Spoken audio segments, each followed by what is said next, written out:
Well, it starts back in spring. We started thinking about different ways to promote for South Shore Great Pumpkin Challenge.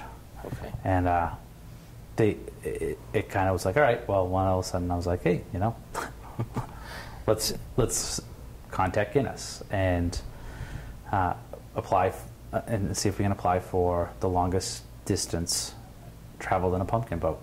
Well, South Shore Great Pumpkin Challenge is located South Shore of Boston. Right. You know, and if you look at geographically, the Taunton River cuts right through, you know, the South Shore. At 3.5, my body was spent. It was hurting really bad. Like my hands were prunes, my upper arms, everything was just cramping up the last probably quarter mile, and I was a wreck. Like, I was literally a wreck. Yeah, I had sprained my ankle the week before, and the first question, or actually the last question before I left the ER, was, I'm doing an event in a week. Can I do it? And the ER doctor looked at me and said, if you were going to run a race or ride a bike, I'd tell you no. He goes, if you can get in the pumpkin, do it. And he goes, and I'll look to see you on TV. It was about getting kids in the dirt. Yeah. You know, and when we got down to the where, that was, you know, that was the big thing. Is, you know, I talked to reporters and everyone else, and it's like, it's not about the record. It's about the mission and getting people to see, what does it take to grow something? What does it take? If you put your mind to something, you can do it. And the Department of Ag gave me a certificate. I got recognized by the Department of Agriculture for the river run and attempting to set the world record for the longest journey in a pumpkin boat. And I got recognized as well for the work of South Shore Great Pumpkin Challenge.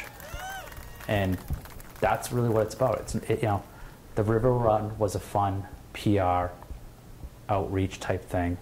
I physically took a beating, but if I get one kid or one more school to grow a pumpkin or get kids in the dirt, it was worth it.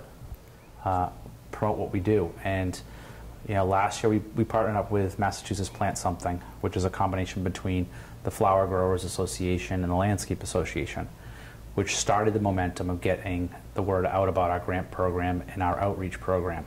And we're like, okay, how can we continue to build this? And I had been doing the Damascotta Pumpkin Fest and Regatta the last couple of years. And another pumpkin friend that I know went down the Colorado River last year, and it just kind of got the mind turning, like, on a pumpkin boat. And it took close to 14 weeks for the process to you know, get filed and everything else. And originally they were like, oh, you know, it'll take 8 to 12 weeks. Well, on the 12th week, I'm like, hello, you know, I haven't heard anything. And they're like, oh, there's a backlog, you know, wait another week and a half. So we waited another week and a half, filed it, and said, hey, we haven't heard anything. And within, you know, probably a half an hour, our case manager, or what they call an event manager, reached out to us and said, you know, you're good to go. And that's when everything, you know, it goes from, we're planning the event, mild, quiet outreach to some people, to all of a sudden, okay, now this is an official Guinness, you know, event. They've approved the event. So then it's like you open up the floodgates and you start to reach out as fast as possible, because now the window of time was like months originally, which is now like just a couple weeks to try to get as many corporate companies involved and everything else. And that, like, it went by like that. Like, it literally, I was sitting there and I was outreaching to different people, and all of a sudden it was like the week of. I'm like, so how did you pick the location that you did? And we looked at it back in spring as our location. We wanted to start further up, but then as the season started to get further into summer, I started, you know, periodically every couple of weeks driving by the river at different points, and the northern parts through north of 490, north of 44 up into Rainham, Bridgewater. it was getting low. It was getting low really, really rapidly, and the sandbars and the rocks were starting to show. So we adjusted some things from where we were going to start originally. We bumped it down to the South Street East Bridge, which is right on the Taunton Rainham line. And we're like, all right, we'll go from there down to Dighton Rock. And then with the injury, we kind of scaled it back, that we were going to go to Ware Waterfront Park in East Taunton. And even that was going to be 7.5 miles. And when we got the okay from Guinness, what happens is they say, okay, you can do, this is a brand new category, you want to do it, great, but, there's always that but, you have to hit 3 miles. Okay. And we hit 3.5. And at 3.5, my body was spent. It was hurting really bad. Like my hands were prunes, my upper arms, everything was just cramping up the last probably quarter mile, and I was a wreck. Like, I was literally a wreck. And you came into the event with an injury already? Is that right? Yeah, I had sprained my ankle the week before. And the first question, or actually the last question before I left the ER, was, I'm doing an event in a week. Can I do it? And the ER doctor looked at me and said, if you were going to run a race or ride a bike, I'd tell you no. He goes, if you can get in the pumpkin, do it. And he goes, and I'll look to see you on TV. So, you know, it's the problems I had were not so much with my sprained ankle. It was my right leg, because for the week I've been compensating on crutches, and my right side has been bearing the weight of my whole body.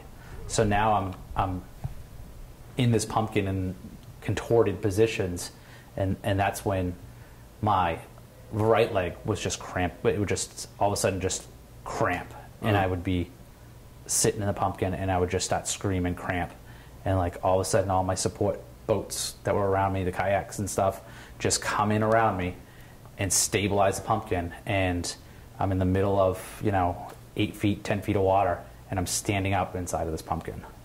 Well, let's take that a step back. Tell me a little bit more about the day of, how does it, I know where, but sort of how does the day unfold? How did it unfold?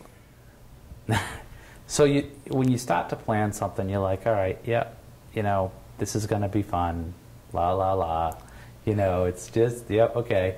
And we had to organize several things. We worked with State Rep Paul Schmidt's office to organize a one-lane road closure.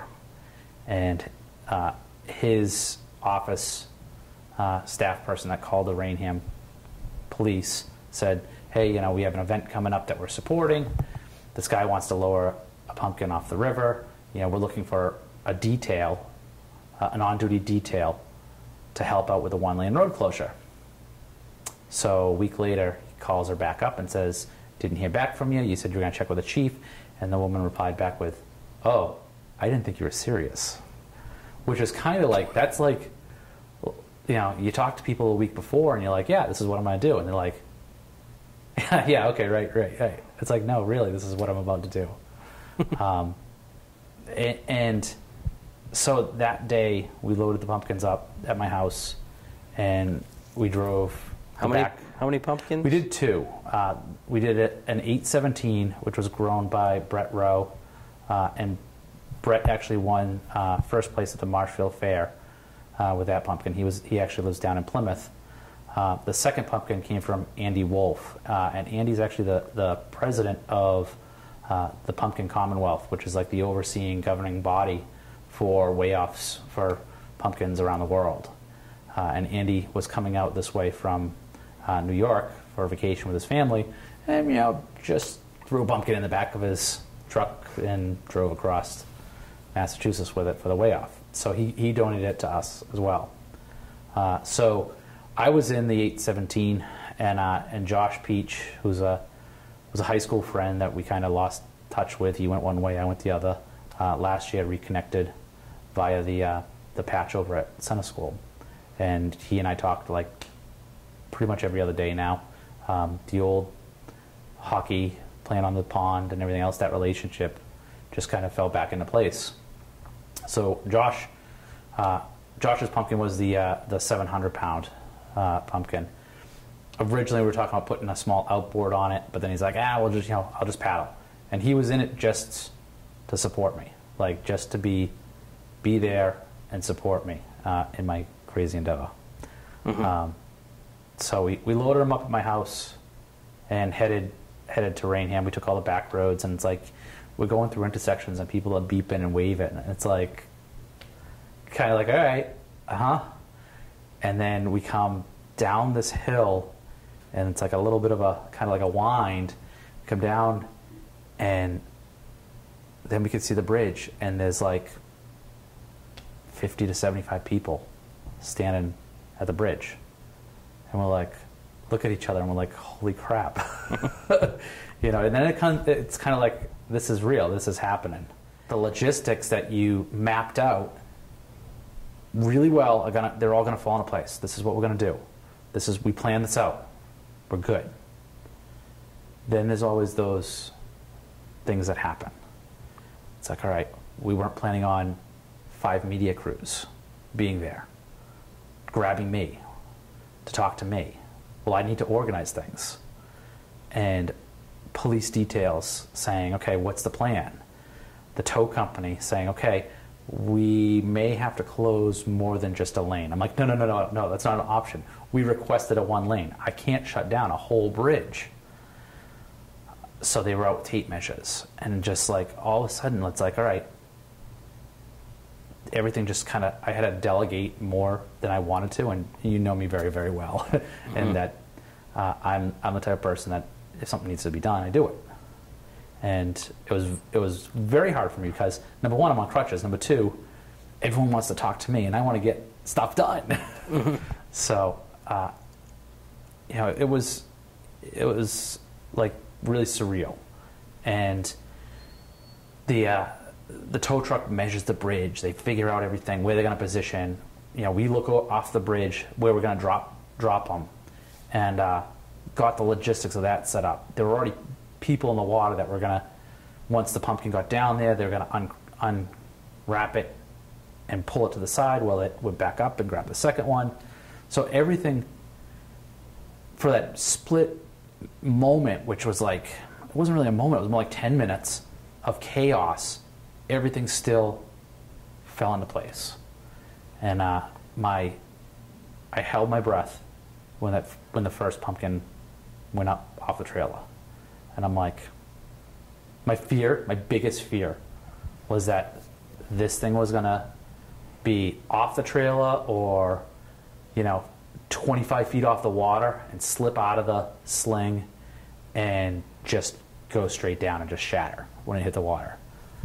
And I sat there and I was like, and I've got the fire chief on one side of me, another cop on the other side of me, the owner of the tow company, and everyone's just kind of like, ugh, as it goes, and it went perfect.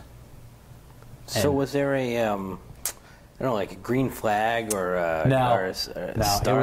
It was pretty much once the pumpkins got to the side, we had to cut them open a little more because we did open them up, the cockpit area, I guess we'll call it, so we could core out the seeds, get the seeds out of there. Mm-hmm. But because of the structural integrity of the pumpkin, I kept that hole really small. So then once we got into the water, we opened it up bigger so I could actually fit into it. There was no official flag. It was get me in it, get me secure, I'm comfortable, I'm good.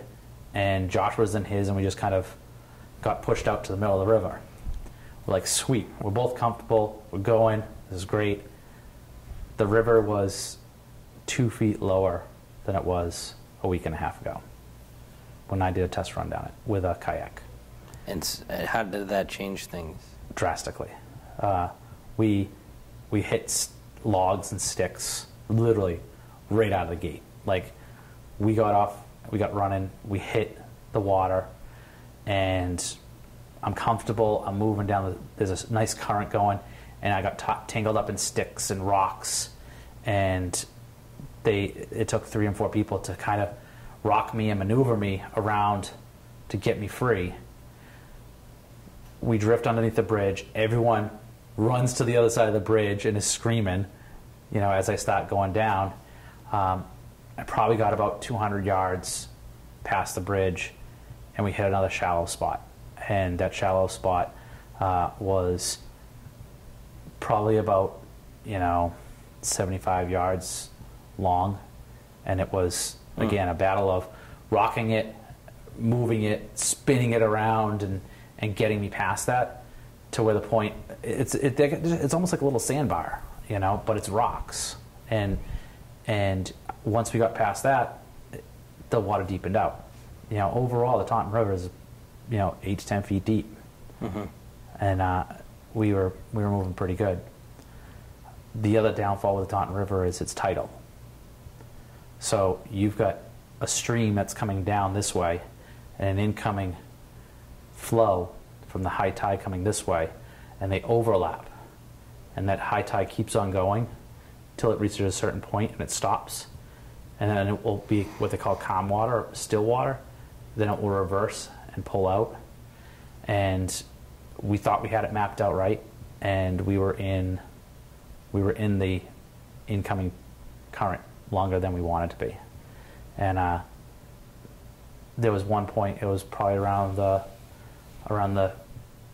2 mile mark, just before the 2 mile mark.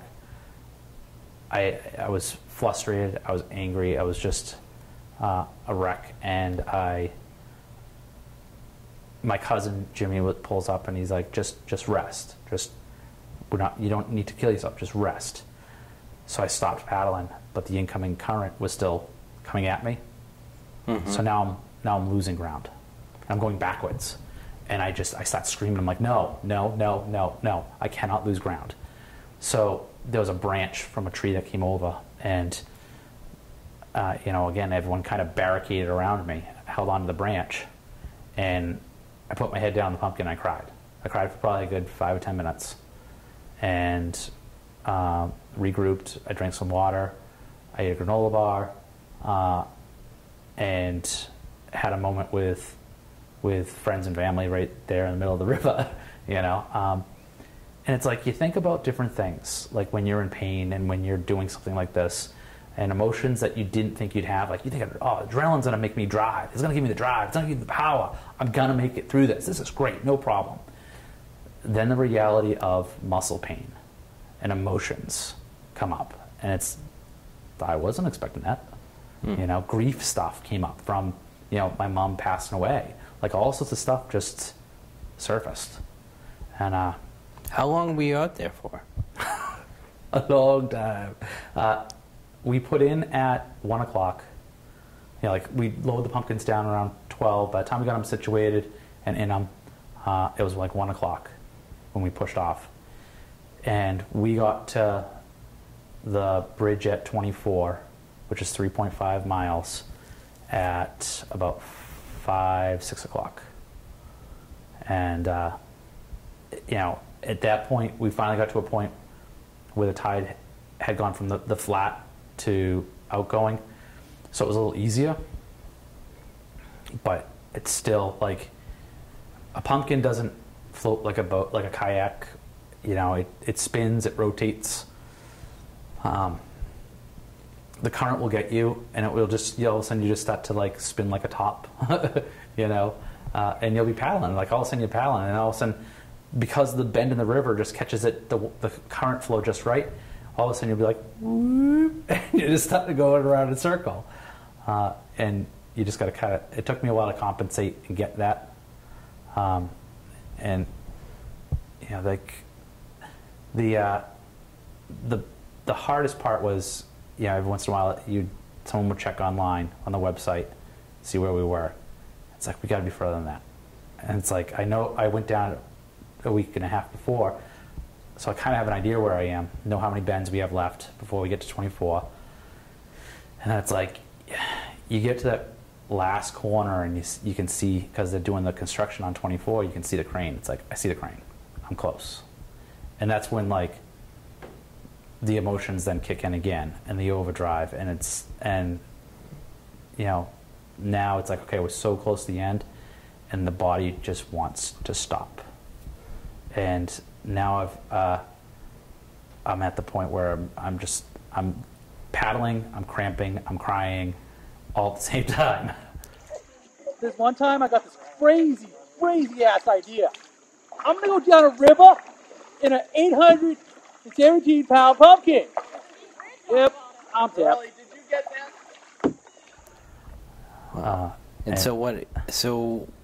And then everyone comes together to get you out? Is that kind of... So there was a John boat that came up river, and it had a reporter on it. It had one of the camera guys from the Taunton Gazette, and he was out there for a while with us taking pictures and stuff like that in the middle of the run.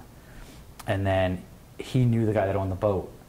So what they did, he caught up with us in that last little leg right next to 24, and he was like, oh, I'm going to get the camera guy. I'm going to bring him back up. He wants to get pictures of you coming out from under 24. So we get to 24, and we kind of like had a little celebration. We all screamed and stuff.